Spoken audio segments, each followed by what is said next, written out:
అందరికీ నమస్కారం అండి. భాస్కర్ కిలి ఛానల్కి స్వాగతం. నేను కంటెంట్ చెప్పబోయే ముందు మీ అందరికీ కూడా ఒక రిక్వెస్ట్ ఏంటంటే, మన కంటెంట్ అతి ఎక్కువ మందికి చేరాలి అనే ఒక ఉద్దేశంతో కనీసం 1,00,000 మందికి చేరాలి అని ఒక టార్గెట్ పెట్టుకున్నామండి. సో దయచేసి ఇప్పుడు నా వీడియో చూసే వాళ్ళందరూ కూడా లైక్ చేయండి, షేర్ చేయండి, మరీ ముఖ్యంగా సబ్స్క్రైబ్ చేసుకోండి. అలానే ఎవరైతే సబ్స్క్రైబ్ చేసుకోలేదో వాళ్ళందరికీ కూడా ఫార్వర్డ్ చేసి దయచేసి వాళ్ళను కూడా సబ్స్క్రైబ్ చేసుకునేటట్టు చేయండి అని చెప్పి నా యొక్క ప్రార్థన. బెంగాల్లో ఎన్నిక జరిగింది, ఆ తర్వాత బీజేపీ వచ్చింది. అక్కడున్న రాక్షసి సామ్రాజ్యం నశించిపోయింది. అందరూ కూడా పండగలు చేసుకుంటున్నారు. కానీ ఆ పండగలో కూడా ఏడ్చేవాళ్ళు, బాధపడేవాళ్ళు ఎంతోమంది ఉన్నారు. సోషల్ మీడియాలో మనం అందరం చూస్తున్నాం.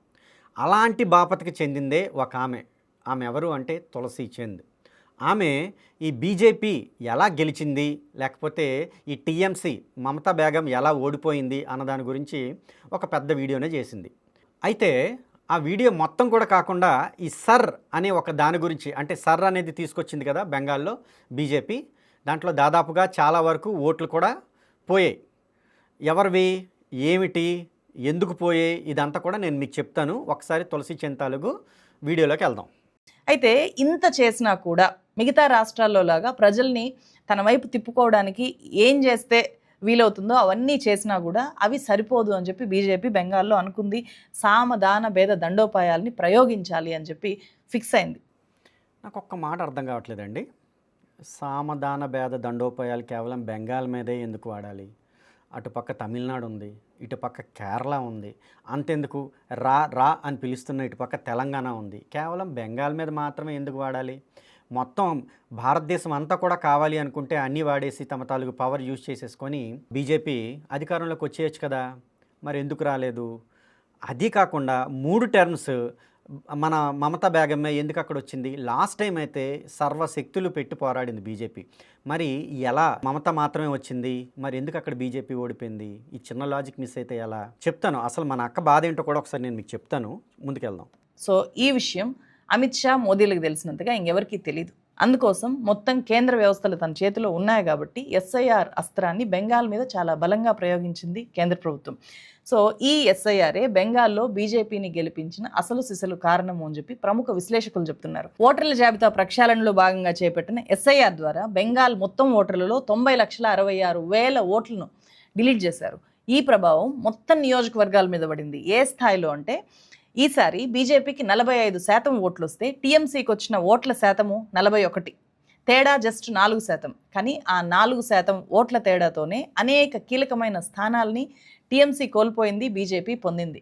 చూసారా, చాలా తెలివిగా ఈవిడనే కాదండి చాలామంది చేసే పని ఏంటి అంటే, గెలుపు ఓటమి మధ్య చాలా తక్కువే ఉంది కదా పర్సంటేజ్ అని చెప్పి మాట్లాడతారు. అంటే అంత తక్కువలో ఓడిపోయారా, కానీ వీళ్ళకేంటి ఇన్ని సీట్లు వచ్చాయి, ఓడిపోయిన వాళ్ళకేంటి అంత తక్కువే వచ్చాయి అన్నట్టుగా మాట్లాడతారు. ఇది ఇప్పుడు మన అక్క మాట్లాడుతున్నదే కాదు, ఈవెన్ మన ఆంధ్రాలో కూడా అదే జరిగింది. ఒక్కసారి ఆ స్టాటిస్టిక్స్కి వెళ్తే టీడీపీకి 45% ఓట్లు వస్తే ఇక వైసీపీకి 39% ఓట్లు వచ్చాయి. అంటే మీరు దాదాపుగా చూసుకుంటే కేవలం 6% మాత్రమే అక్కడ మనకి తేడా కనిపిస్తుంది. మరి ఇక్కడ ఓన్లీ 6% తేడాలోనే ఇటు పక్క వచ్చిన సీట్లు ఒక్కొక్కరికి ఎన్ని, మనం కూటమిగా చూసుకుంటే దాదాపుగా 164 అనేవి వస్తే వైసీపీకి కేవలం 11 మాత్రమే వచ్చాయి. మొత్తంగా 175 సీట్లలో చూసుకుంటే 164 ఎలా సంపాదించింది? కేవలం ఆ 6% తేడాతో. మరి అక్కడ అది కూడా ఉంది కదా. నిజానికి ఏవైతే పెద్ద పెద్ద పార్టీలు ఉంటాయో వాటి మధ్య వచ్చే ఓట్ల తేడా పెద్దగా ఉండదండి, పర్సంటేజ్ చాలా తక్కువ ఉంటుంది, కానీ సీట్లు మాత్రం మారిపోతూ ఉంటాయి. అది ప్రతి దగ్గర కూడా జరిగేదే. అదేదో పెద్ద కొత్తగా జరిగిందని చెప్పి మన అక్క వచ్చి మాట్లాడుతుంది కదా, అది ప్రతి ఒక్క దగ్గర కూడా సామాన్యంగా జరిగేదే. ఎస్ఐఆర్ ద్వారా డిలీట్ చేసిన 90,66,000 ఓటర్లలో 27 లక్షల మంది ఓటర్లు మేము నిజమైన ఓటర్లే అని చెప్పి అన్ని డాక్యుమెంట్లు సబ్మిట్ చేశారు. ఇది చాలా చాలా ఇంపార్టెంట్. రెండో దశ పోలింగ్ నాటికి ఇలా ఈ 27 లక్షల మంది ఓటర్స్లో 1,607 మందిని మాత్రమే తిరిగి ఓటర్ల జాబితాలో చేర్చారు. సో ఈ 27 లక్షల మంది ఓటర్లు చనిపోయిన వాళ్ళు కాదు, మేము బతికున్నాము అని చెప్పి డాక్యుమెంట్స్ సబ్మిట్ చేసిన వాళ్ళు. వాళ్ళంతా బంగ్లాదేశీయులు కూడా కాదు, వాళ్ళంతా కూడా ఇండియన్స్, బెంగాలీ ఓటర్స్. 27 లక్షలు అంటే దాదాపు 4-5. అక్క భలే నీతులు చెప్తుందండి. వాళ్ళంతా బంగ్లాదేశీయులు కాదు అని చెప్తుంది కదా, ఈవిడికి ఎలా తెలుసు? ఈవిడేమైనా వెళ్ళి చూసి వచ్చిందా? నేను బెంగాల్ వాడిని, అక్కడే పుట్టాను, అక్కడ ఏం జరిగిందో నాకు తెలుసు. నీకు ఎలా తెలుసు? ఎప్పుడైనా వెళ్ళావా బెంగాల్? అక్కడ పరిస్థితులు ఏంటో చూసావా? అసలు సర్ అనేది అక్కడ పెట్టాల్సిన అవసరం ఏంటి? అదేమైనా హైదరాబాద్ లాగా మొత్తం దేశం మధ్యలో ఉందా? అది వెళ్ళి ఎక్కడ ఉందండి? బోర్డర్లో తగలడింది. ఆ బోర్డర్ చూస్తే కనీసం కంచె వేద్దామని చెప్పి ఎన్నిసార్లు కేంద్ర ప్రభుత్వం అడుగుతున్నా కూడా అక్కడ భూమి అనేది అంతకు ముందున్న టీఎంసీ ప్రభుత్వం ఇవ్వనే లేదు. ఎందుకు? కారణం ఏంటి అంటే అక్కడ ఈ మమత ఏం చేసింది? ముస్లింలని లోపలికి రానిచ్చేస్తూనే ఉండేది. ఈవిడ చెప్తుంది కదా, డాక్యుమెంట్లు అన్నీ ఉన్నా కూడా వాళ్ళని తీసేశారు అని. అవును, డాక్యుమెంట్లు ఉన్నా తీసేశారంటే దానికి కారణం ఏంటో చెప్తా.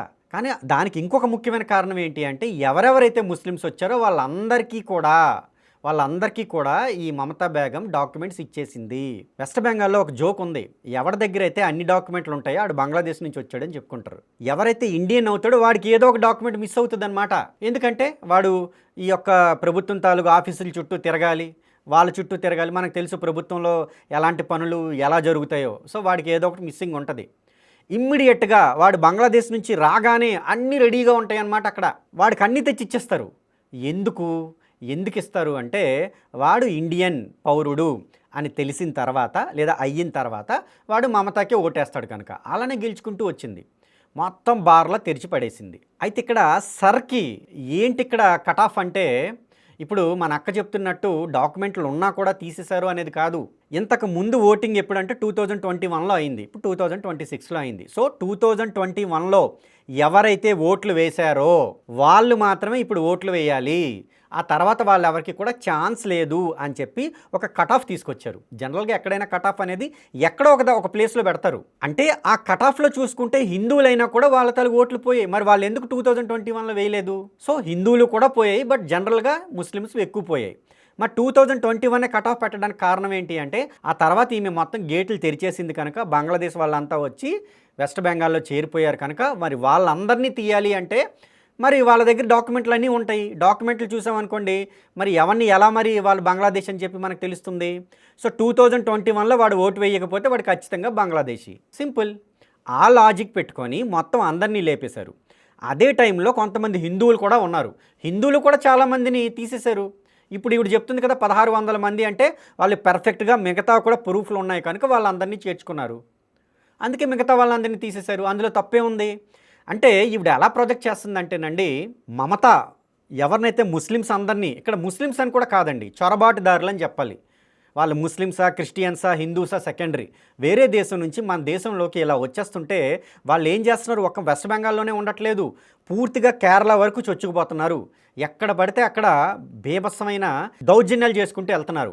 మీకు ఇంకొక విషయం కూడా చెప్పాలి. మన దేశంలో ఉన్న ముస్లిమ్స్ ఒక ఎత్తు, బంగ్లాదేశ్ కానీ పాకిస్తాన్ నుండి ఇండియాకు వచ్చిన ముస్లిమ్స్ ఒక ఎత్తు. అది నాకు తెలుసు. బంగ్లాదేశీ ముస్లిమ్స్ చాలా దారుణంగా ఉంటారు, చాలా డేంజరస్గా ఉంటారు. అవన్నీ కూడా మనం ఆల్రెడీ చూసాం. ఇప్పుడు అక్కడ ఎంతమంది ఆడవాళ్ళ మాన ప్రాణాలు అనేవి పోయాయండి. ఎవరు చనిపోతే వాళ్ళకి ఏం చేసింది ఈ మమత? 10 లక్షలు ప్రకటించేసింది. రాత్రి 8 అయితే బయటికి రావద్దు అని అంది. అవన్నీ కూడా ఇవిడికి కనిపించలేదా? అంటే సాటి ఆడవాళ్ళు చనిపోతున్నా లేదా వాళ్ళకి రేపులు జరుగుతున్నా కూడా ఇవిడికి ఎటువంటి బాధ లేదు. ఎందుకు? కారణం ఏంటి? వాళ్ళంతా హిందువులు. అంటే ఈవిడ కనీసం మానవత్వం కూడా లేదండి. ఎంత హిందూ ద్వేషం అంటే ఈవిడ అక్కడ చనిపోతున్న వాళ్ళు హిందువులు కనుక లేదా అక్కడ మానభంగం జరుగుతున్న వాళ్ళు హిందువులు కనుక ఇంకా కూడా టీఎంసీయే ఉండాలి అన్నట్టుగా మాట్లాడుతుంది.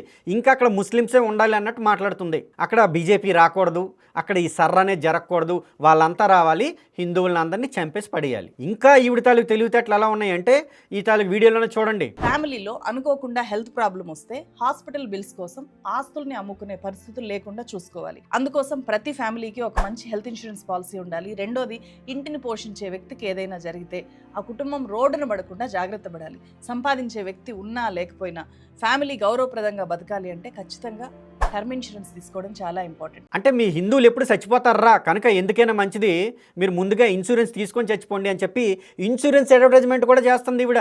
ఎంత తెలివైందే చూడండి. శవాల మీద పేలాలు ఏరుకునే వాళ్ళు ఉంటారని చెప్పి మనం వింటుంటాం కదా, ఈవిడొక ఎగ్జాంపుల్. అన్నం ఎలా సహిస్తుందో ఈవిడికి. హిందూ ద్వేషం అనే ఏకైక సూత్రంతో పనిచేస్తున్నారండి వీళ్ళంతా. వాళ్ళ ఆడవాళ్ళైనా వాళ్ళు చనిపోతున్నా వాళ్ళకి మానభంగం అయినా వీళ్ళకి ఎటువంటి బాధ కూడా కలగదు. ఇప్పుడు ఇంకొక విషయం, నేను రాజకీయంగా మాట్లాడనండి, ఏ రాజకీయ పార్టీ అయినా నా దృష్టిలో ఒకటే అని అంట. కానీ ఇక్కడ మోడీ మీద వీళ్ళంతా కూడా కోపం చూపిస్తుంది ఎందుకో తెలుసా? ఆయన ఒక రాజకీయ నాయకుడని కాదు, ఆయన ఒక హిందూ అని. ఒక హిందూ అనేవాడు ప్రధానమంత్రి ప్లేస్లో కూర్చోకూడదు, అది వీళ్ళ పంతం. దాన్ని నేను వ్యతిరేకిస్తున్నాను. ఇప్పుడు ఈవిడ ఎంత ఆపసోపాలు పడిపోతుంది కదా, ఎంత బాధపడిపోతుంది కదా. మరి బెంగాల్లో ఏదైతే ఈ టీఎంసీ రూలింగ్ అయిపోయిన తర్వాత బీజేపీ అసలు ఈరోజు అనుకుంటా ప్రధాన స్వీకారం జరుగుతుంది. కానీ అసలు టీఎంసీ మమత వెళ్ళిపోయింది అనగానే బెంగాల్లో ఎలాంటి ఉత్సవాలు జరిగాయో మనం ఇంతకు ముందు ఎప్పుడైనా కనీ విని ఎరిగామా? నరకాసుడు చనిపోయాడు అంటే ఉత్సవాలు చేసుకున్నారు అని చెప్తారు. ఎంతోమంది రాక్షసులు మన పురాణాల్లో చెప్పినట్టు వాళ్ళందరినీ కూడా మన తాలూకు అవతార మూర్తుల్లో వచ్చిన దేవుళ్ళు చంపేశారు అంటే భూగోళం మొత్తం ప్రజలంతా పండగలు చేసుకున్నారని చెప్తారు. మనం అవి ఎప్పుడు చూడలేదు. కానీ లిటరల్లీ బెంగాల్లో, ఎస్పెషల్లీ వెస్ట్ బెంగాల్లో ఏం జరిగిందో మనం చూసాం. వాళ్ళ తాలూకు ఆనందానికి అసలు అంతంటూ లేదు. హౌరా బ్రిడ్జ్ మీద మొత్తం అందరూ గుమికోడి ఆ కలర్స్ ఇంతవరకు నేను పుట్టి బుద్ధెరిగి అలా జరిగినట్టు కూడా నాకు తెలియదు. వాళ్ళు అంత ఆనందం పొందుతున్నారంటే కారణం ఏంటి? టీఎంసీ ఎంత దారుణంగా వాళ్ళని అణిచివేసింది, ఎంత దారుణంగా రౌడీయిజం చూపించింది. కనీసం ఆవిడ తాలూకు ప్రభుత్వం దిగిపోయిన తర్వాత రాజీనామా చేయడానికి కూడా ఆవిడ ఒప్పుకోలేదు అంటే ఆవిడ ఎంత పిచ్చిది అనేది మనకు అర్థమవుతుంది కదా. అవన్నీ కూడా మన తులసక్కకి అడ్డు రావు. తులసక్కకి ఒక్కటే, మోడీ పైన ఉండకూడదు. ఎందుకు? ఆయన హిందూ కనుక. హిందువులు ఎవరు ఉండకూడదు, అందుకే ఈ వీడియో చేసింది. ఈవిడికి అస్సలు నచ్చట్లే. మొత్తం అంతా సర్ వేసేసిందంటే సర్ వేయడానికి గల కారణం ఏంటి? ఇష్టానుసారంగా వస్తున్న విదేశీయులు కారా? మరి విదేశీయులు ఫిల్టర్ చేయాలా లేదా తెచ్చి మీ ఇంట్లో పెట్టాలా? నువ్వేమైనా పోషిస్తావా? చెప్పండి. అలా అంటే అందరినీ పంపించేద్దాం మన తులసక్క గారింటికి. ఇంత దారుణంగా హిందువుల మీద కక్ష తీర్చుకుంటున్న వాళ్ళు ఎవరు అంటే అందులో ఈ తులసి చంద్ అక్క కూడా ఉంది. నియోజకవర్గాల్లో ఉండే మొత్తం ఓటర్లు ఎంతమంది ఉంటారో అంత పెద్ద మొత్తం, అంతమందికి ఓటు వేసే హక్కు ఇవ్వకుండా బెంగాల్ ఎలక్షన్స్ ఎందుకు నిర్వహించారు అనేది ఇక్కడ అతిపెద్ద ప్రశ్న. నీకు ప్రశ్న ఏమో ఇప్పుడే ఎక్స్ప్లెయిన్ చేశాను నేను. ఎందుకు అంటే వాళ్ళందరూ విదేశీయులు కనుక, వాళ్ళందరూ కూడా అక్రమంగా చొరబడ్డారు కనుక కట్ ఆఫ్ పెట్టి 2021 అని చెప్పి మొత్తం అందరినీ లేపడేశారు. సింపుల్. వీళ్ళంతా కూడా ఓటు వేసి ఉంటే బీజేపీ కూడా గెలిచుండొచ్చేమో. వీళ్ళలో చాలామంది బీజేపీకి ఓట్లు వేసేవాళ్ళేమో, లేకపోతే ఈ ఫలితాలు మారిపోయి అయినా ఉండొచ్చు. ఎందుకు వేస్తారు? ముస్లిమ్స్ వేయరని నీకు తెలుసు. అసలు బంగ్లాదేశీయుడు వచ్చి ఇండియాలో ఎందుకు వేస్తాడు ఓటు? అసలు వాడు ఎందుకు వేయాలి? నీ ఇంటికి సంబంధం లేనోడిని తీసుకొచ్చి నీ ఇంట్లో పెట్టి నీ ఇంట్లో నీకు ఏ అధికారాలు ఉన్నాయో అవన్నీ కూడా అవతల వాడికి ఇస్తే నువ్వు ఊరుకుంటావక్క? గోల చేయవా?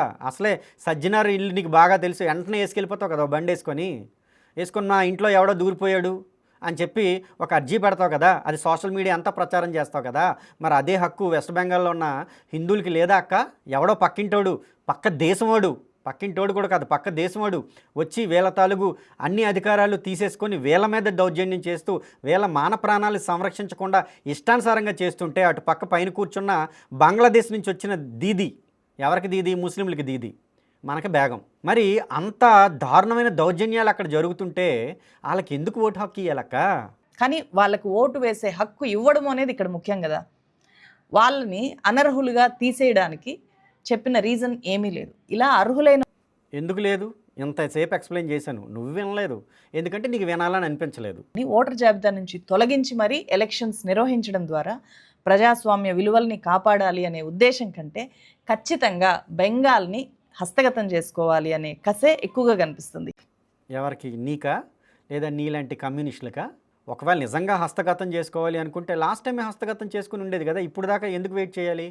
అసలు బీజేపీకి వెస్ట్ బెంగాల్ ఇంపార్టెంటా అంటే ఏదైతే టీఎంసీ అక్కడ అధికారం కోల్పోయిన తర్వాత అక్కడ జనాల ఆనందం చూస్తే బీజేపీకి వెస్ట్ బెంగాల్ ఇంపార్టెంట్ కాదమ్మా, వెస్ట్ బెంగాల్కే బీజేపీ ఇంపార్టెంట్ అని అర్థమైంది. పోనీ ఒకవేళ వాళ్ళంతా ఎక్స్పెక్టేషన్స్ పెట్టుకున్నారు కదా, ఒకవేళ కానీ హిందువుల తాలూకు ఏవైతే అంచనాలు ఉన్నాయో ఆ అంచనాలను కానీ బీజేపీ ఒకవేళ చేరలేకపోతే, అందుకోలేకపోతే అప్పుడు ఒక వీడియో చేయాల్సింది. హిందువులు ఇన్ని అంచనాలు పెట్టుకున్నారు, టీఎంసీ కన్నా బీజేపీ ఎంత బాగా ఉంటుంది అని అనుకున్నారు, అందుకే ఓట్లు వేశారు. కానీ బీజేపీ ఏమీ చేయలేకపోయిందని ఒక 6 నెలలు ఓపిక పట్టుంటే బాగుండేది కదక్క.